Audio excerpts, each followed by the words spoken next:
வணக்கம். என்னுடைய பேர் செல்வராஜ். தமிழ்நாடு பட்டுக்கூடு உற்பத்தி விவசாயி சங்கத்தினுடைய தலைவராக இருந்து செயல்பட்டுருக்கேன். அநேகமாக இன்றைக்கி பட்டு விவசாயிகள் பற்றி சொல்லணும்னு சொல்லிச்சுன்னா, இன்றைக்கி உலக அளவில் ஒரு மிகப்பெரிய சிறந்த இடமாக இருக்கிறது வந்து சீனா முதலிடத்தில் இருக்குது. அதை அடுத்தாப்படி பார்த்துன்னு சொல்லிச்சுன்னா, இந்தியாவில் தான் வந்து வெண்பட்டு கூடுகள், மஞ்சக்கூடெல்லாம் தயாரிக்கிறாங்க. இருந்தாலும் உலகத்தரம் வாய்ந்த 2வது இடத்துல இருக்கக்கூடியது இந்தியாவில். உலக அளவில் நீங்கள் பார்த்தீங்கன்னு சொல்லிச்சுன்னா 2வது இடமாக தமிழ்நாட்டில் தான் வெண்பட்டு கூடினுடைய சிறந்த கூடுகளை இங்கே தான் நம்ம உற்பத்தி பண்ணுறோம். அப்போ இந்த கூடுகள் உற்பத்தி பண்ணக்கூடிய விவசாயிகள் கடந்த சில ஆண்டுகளாகவே மிக மோசமாக பாதிக்கக்கூடிய நிலைமை என்பது இருந்தது. அப்போ இந்த சூழ்நிலையில் தமிழக அரசுக்கு வந்து நம்ம தொடர்ந்து கோரிக்கைகளை வச்சிட்டு இருந்தோம். நீங்கள் பட்டு விவசாயிகளுடைய பாதிப்புகள் சம்மந்தமாக கோரிக்கை வச்சோம்.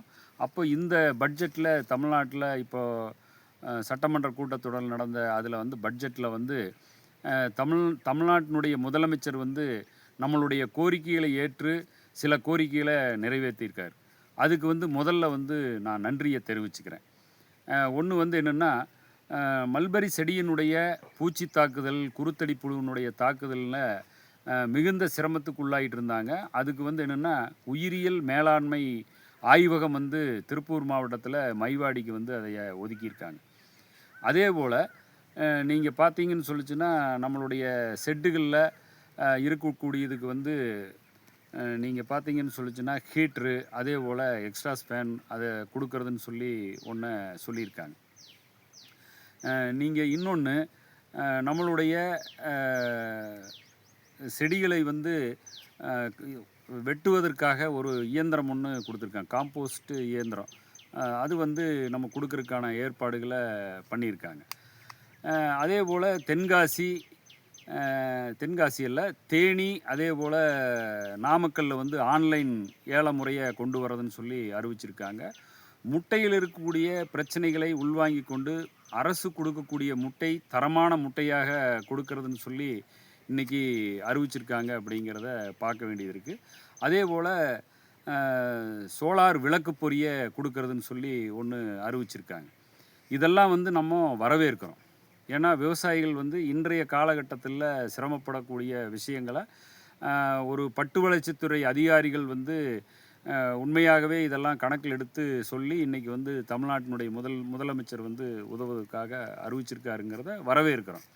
அதே சமயத்தில் நீங்கள் பட்டு விவசாயிகளுக்கு வந்து இன்றைக்கி வந்து பார்த்தீங்கன்னு சொல்லிச்சுன்னா, இன்சூரன்ஸ் என்பது கடந்த வருஷம் 9வது மாதத்தோட காலாவதி ஆயிடுச்சு.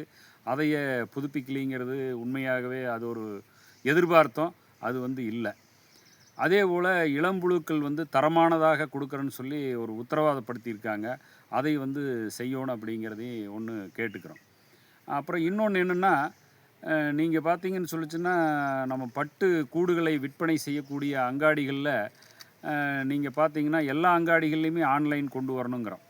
நீங்கள் தென் மாவட்டங்களில் தென்காசி, அதே போல் தூத்துக்குடி, திருநெல்வேலி, அந்த 5 மாவட்டங்கள் உள்ளடக்கிய அந்த 5 மாவட்டங்களில் பார்த்தீங்கன்னு சொல்லிச்சுன்னா, அங்கே ஆன்லைன் அங்காடியாக அதை கொண்டு வருவாங்கன்னு எதிர்பார்த்தோம். அது இல்லைங்கிறது உண்மையாகவே வருத்தமளிக்குது. அப்படிங்கிறத ஒன்று குறிப்பிட்டு சொல்ல வேண்டியது இருக்குது. அப்படிங்கிறது தான். இடைத்தரகர்களுடைய ஆதிக்கத்தை குறைக்கணும். உண்மையாகவே இடைத்தரகர்களுடைய ஆதிக்கத்தினால பல விவசாயிகள் சில நேரங்களில் ஏமாறக்கூடிய நிலைமையும், கோடிக்கணக்கான ரூபாய் ஏமாந்த நிலைமை என்பது தொடர்ந்து தமிழ்நாடு பூரா பல இடங்களில் இது வந்துக்கிட்டே இருக்குது. அப்போ அந்த இடைத்தரகர்களுடைய ஆதிக்கத்தை குறைக்கணும். தவறு செய்வர்கள் மீது உடனடியாக நடவடிக்கை எடுத்து அதையே சரி செய்ய வேணுங்கிறத ஒன்று நாங்கள் எதிர்பார்க்குறோம். அப்படிங்கிறத ஒன்று சொல்லிக்கிறோம். என்னென்னா, இன்றைக்கி உலக அரங்கில் இன்றைக்கி மற்ற விவசாயிகளைப் போல இல்லாமல், காய்கறி உற்பத்தி இதில் எல்லாம் வந்து இல்லாமல் ஒரு நிரந்தர வருமானம் வேண்டும் அப்படின்னு சொல்லி பல லட்சங்களை போட்டு இந்த தொழிலுக்குள்ளே வர்றோம். இது உண்மையாகவே ஒரு உலகத்தரம் வாய்ந்த தொழில், அந்நிய செலாவணி ஈட்டக்கூடிய தொழில்னு சொல்லிச்சுன்னா உண்மையாகவே அது இருக்குது. அதில் எந்த மாற்று கருத்து இல்லை.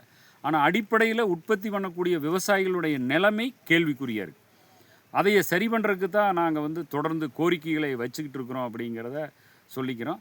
நீங்கள் இன்னும் கூட நீங்கள் பார்த்தீங்கன்னு சொல்லிச்சுன்னா, இந்த பட்டு கூடு மனைகளுக்கு வந்து தமிழ்நாடு முதலமைச்சர் அவர்கள் வந்து அந்த பட்டுக்கூடு மனைகளுக்கு இலவச மின்சாரம்ங்கிறது அறிவிச்சிருந்தாருன்னா உண்மையாகவே எல்லாம் வரவேற்றிருப்பாங்க. ஏன்னா இன்றைக்கி எல்லாம் வெளியே நிறைய பேர் போயிட்டாங்க.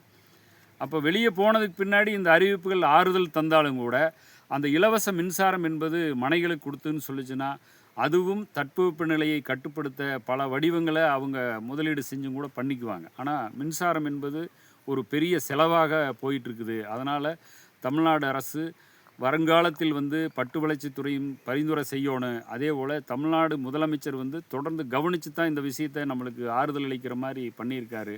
உண்மையாகவே வரவேற்கிறோம். தமிழ்நாடு பட்டுக்கூடு உற்பத்தி விவசாயிகள் சங்கத்தின் சார்பில் மீண்டும் ஒரு முறை தமிழ்நாடு முதலமைச்சருக்கு வந்து நன்றியை தெரிவிச்சுக்கிறோம். பட்டு வளர்ச்சித்துறையில் இதை பரிந்துரை செய்த அனைத்து அதிகாரிகளுக்கும் வந்து நன்றியை தெரிவிச்சுக்கிறோம் அப்படிங்கிறத இந்த நேரத்தில் சொல்லிட்டு, எங்களுக்கு தொழில்நுட்பங்கள் வந்து சொல்லக்கூடிய விஷயங்கள் வந்து பத்துறதில்லை அப்படிங்கிறது தான். ஏன்னா ஜேஎஸ் போன்றவர்கள் வந்து நேரடியாக இருக்காங்க. ஒரு தொழில்நுட்பங்களை சொல்லக்கூடிய அளவுக்கு வந்து இன்றைக்கி அதிகாரிகள் இல்லாத ஒரு போக்கு என்பது உண்மையாகவே அது வருத்தமளிக்கக்கூடியது. இருந்தாலும் அது பட்டு வளர்ச்சித்துறை தான் அதை வந்து கவனித்து எங்களுக்கு அது உதவி செய்யக்கூடிய விஷயங்களாக இன்னும் கூடுதல் கவனம் செலுத்தி பண்ண வேண்டியது இருக்குது அப்படிங்கிறத இந்த நேரத்தில் சொல்லிட்டு, எனக்கு வாய்ப்பளித்தமைக்கு நன்றி சொல்லி, அனைத்து விவசாயிகள் பட்டு விவசாயிகளும் தொடர்ந்து பட்டு வளர்ச்சித்துறையோடு இணைந்து நலத்திட்டங்களை பெறுவோம் என்று உறுதியோடு நம்ம பயணிப்போம் என்பதை சொல்லி எனக்கு வாய்ப்பு கொடுத்தமைக்கு நன்றி கூறி முடிக்கிறேன். நன்றி, வணக்கம்.